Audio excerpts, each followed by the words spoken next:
name is Arapera and I work for Rangitane o Tāmaki Nui Arua.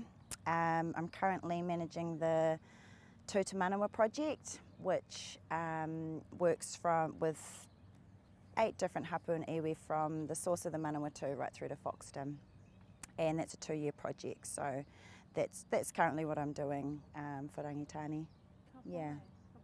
Can you tell us a little bit more about Te Manawa?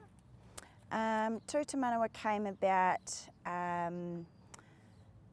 as under the Te Manawa Fund, which came out of the Ministry for the Environment, but prior to that the Manawatu River Leaders Forum, or the Accord, had objectives that iwi and hapu were working on along the Manawatu River, and so they decided to all join together and create a project that would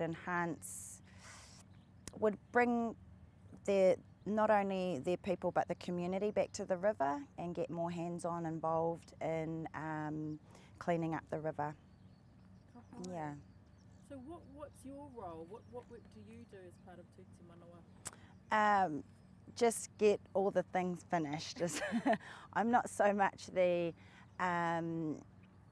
out there doing science things. I just pull everyone together in order to get the objectives of the project finished. So the whare's built, the cultural monitoring training done, do the meetings and take the minutes, organise all the contractors for planting and the community for planting, and fencing, the riparian planting and fencing. So just organise with that particular site contractors from that area and the community. Right. So yeah. So this is Hori Reserve. It's named after the tupuna that it came from. So the Hori was probably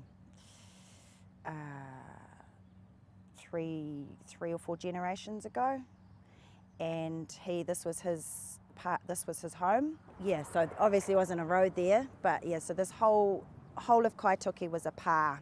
So there was several families that lived here, and this was his particular home site, his side of his home and his extended family. Punga Paewai, who owns this land now, who is my uncle, but a descendant of Hori, decided to create a space that people could come to, learn a bit of the history about the area, and which we'll see when we go into the whare.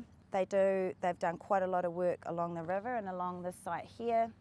So this is a tributary that ends up in the Manawatu River, which is over the back.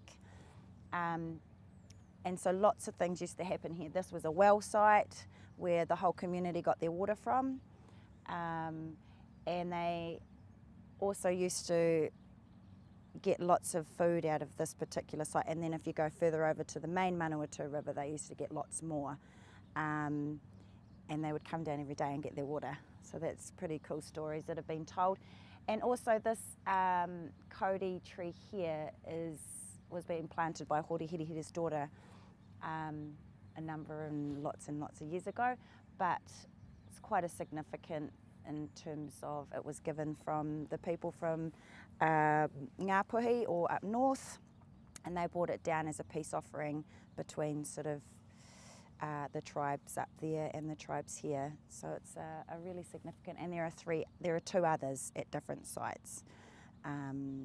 Not quite sure where they are, but one in Hawke's Bay and one in Wairarapa. You'll see in the whare that it contains stories not only about this particular family but the whole community and how they all interconnect and things that are important to them. So there's photos, there's genealogy and whakapapa, there's maps and photos of different pa sites and different kāinga around the area.